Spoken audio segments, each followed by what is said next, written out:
자, 1번 갑니다. 다음 중 행정처분 관련한 설명으로 옳은 것은 1번 폐업기간이 3년을 초과한 재등록 기업공사에 대한 폐업기간 3년의 밑줄.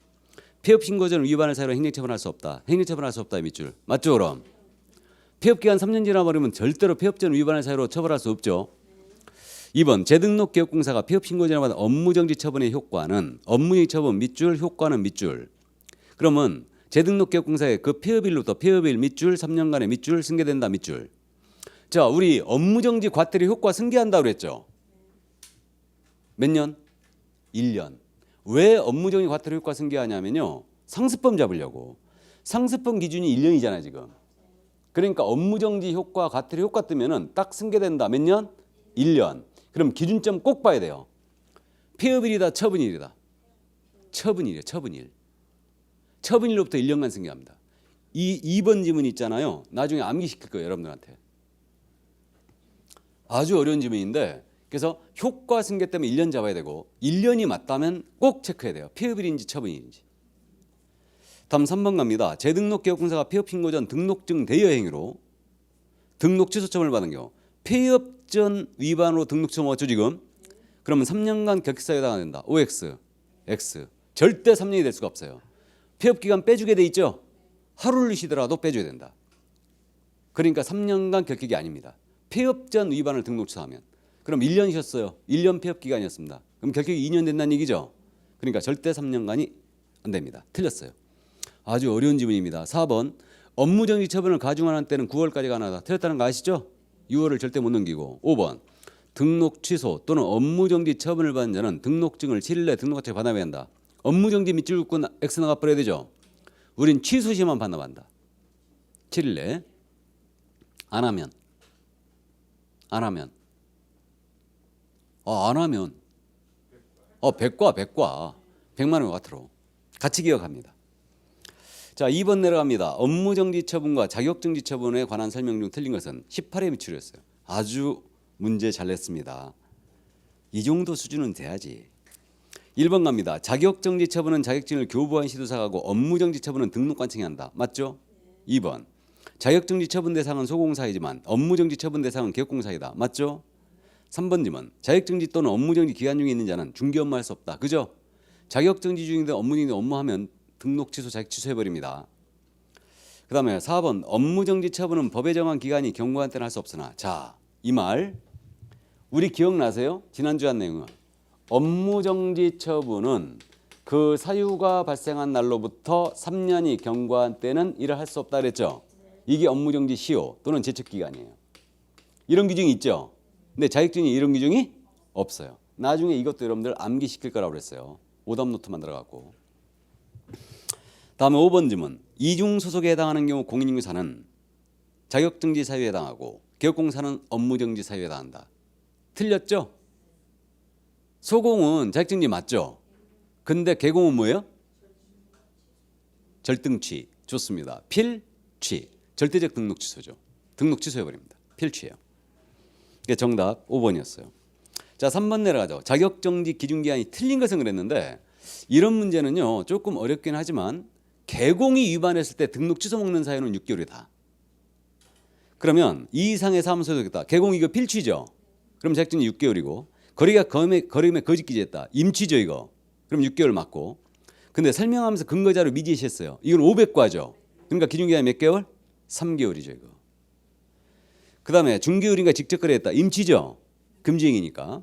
그러니까 6개월 맞고. 그 다음에 부당한 이익을 얻을 목적으로 거래가 완료된 것처럼 꾸몄다. 이거 금지행위 신설한 거죠. 시세교란 행위. 그래서 이거 6개월입니다. 임치예요. 이 정도 문제는 풀어낼 수 있어야 돼요. 그래서 3번 정답이고요. 4번 내려갑니다. 벌칙과 관련하여서 연결이 옳은 것은 그랬는데 정당한 사유 없이 개업공사에 중개사물에 대한 정당한 표시광고 행위를 방해한 자. 자, 표시광고 방해 있죠. 이거 500과 아니에요. 100과가 아닙니다. 방해했다고 그랬잖아 지금. 3년에 3천이에요. 3년에 3천. 이거 너무 세다고 그랬잖아요. 그죠? 3년에 3천입니다. 형벌이에요. 이번에 개정한 내용이니까 꼭 주의해야 됩니다. 지금 유인물 모으고 있죠? 이거 나중에 문제풀이 들어가고 나서 꼭 이 유인물 체크해 주셔야 됩니다. 200문제예요 이거 지금 나오고 있는 게. 3, 4, 5, 6 200문제 나가는 거예요. 지금 현재. 자, 2번 갑니다. 200문제가 아니고 120문제죠? 120문제. 이 이상의 중개사하면서 소송한 자는 3년 이하 또는 3천만 원에 불금다. 이중자에 걸리면 몇 년? 1-1이죠. 틀렸고. 3번 중개인이 한 소공사로서 거래계약서 서명 및 날인을 해놨다. 자, 소공 서명 날인 위반이죠. 자격 정지. 다음에 4번 개공사로서 사무소의 명칭에 공사무소 부동산용이라는 문자를 쓰지 않았다. 개공이 명칭 위반이죠. 이거. 백과 맞아요 그럼? 백과. 4번 정답. 5번 운영규정의 정보망을 운영규정에 위반하여 운영한 자.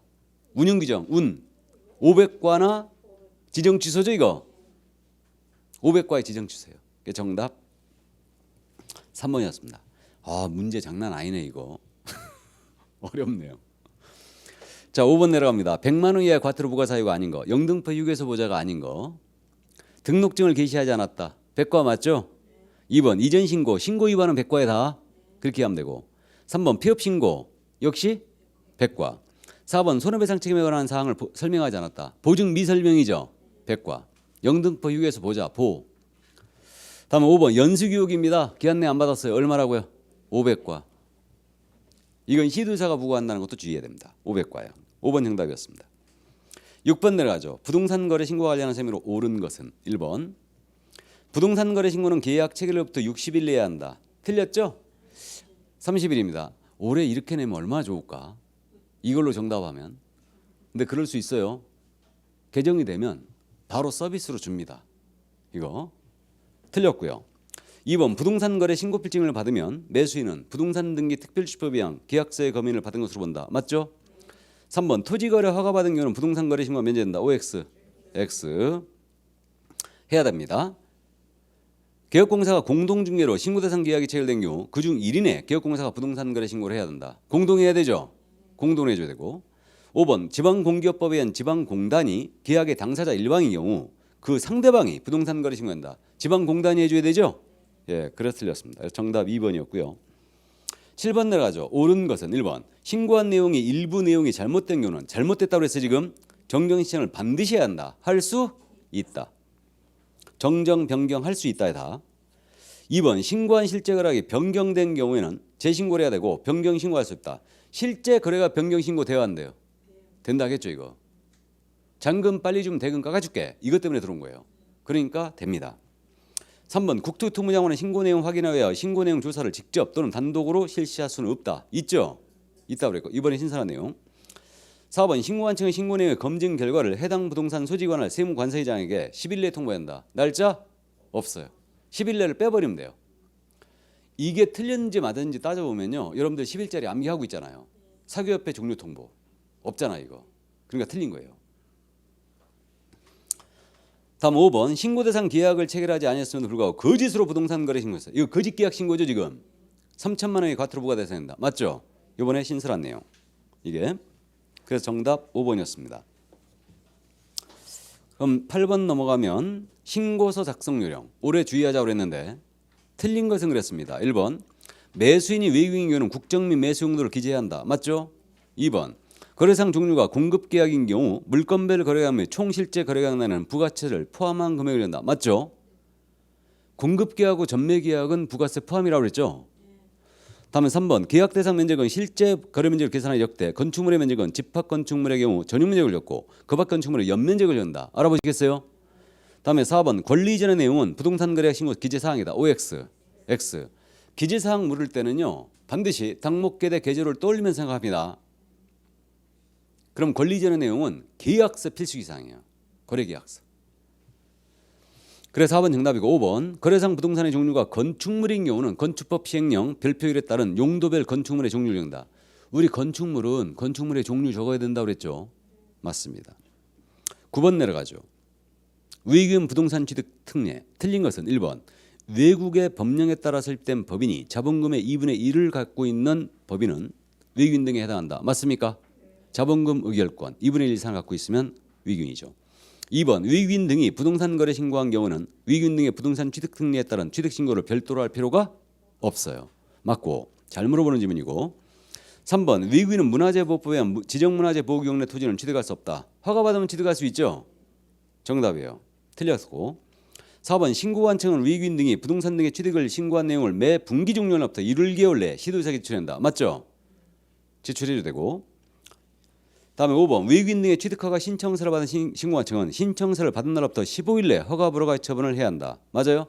이거 허가죠. 그러니까 15일 내에 허가 불허가 처분을 해줘야 되죠. 10번 가죠. 토지거래 과제. 틀린 것은 1번입니다. 자기의 거주형 주택용지로 이용할 목적으로 토지거래 계약을 허가받은 자는 토지 취득일로부터 2년간 그 토지를 허가받은 목적으로 이용한다. 2년 맞아요? 2번 토지거래 허가 신청하는 자는 토지취득자금 조달계획서를 신청서에 첨부해야 한다. 맞습니까? 허가는 반드시 취득자금 조달계획서 들어와야 돼요. 토지 이용계획서도 들어와야 돼요. 토지 이용계획하고 토지 취득자금 조달계획서가 들어와야 됩니다. 다음 3번 토지거래 허가 처리기간 내에 처리하지 아니한 경우는 그 기간이 끝난 날에 다음 날에 허가가 있는 것으로 본다. 맞죠? 다음에 4번 토지거래 계약에 대하여 불허가 처분을 받는 자는 60일 내에 시군구청장에게 이의를 신청할 수 있다. 이의 신청 한 달이죠. 한 달. 이건 1개월이에요. 매수 청구도 1개월, 이의 신청도 1개월. 5번 갑니다. 그래서 이제 4번 정답이고 토지 이용 의무에 위반한 자에 대해서는 1년에 한 번씩 그 이행이 이행될 때까지 반복하여 토지취득가액의 100분의 10의 범위 내에서 이행강직을 부과한다. 이행강님 최고 10% 맞죠? 그래서 정답 4번이었습니다. 다 했죠? 자, 건강 주의하시고 저는 다음 주에 건강하도록 하겠습니다. 수고하셨습니다.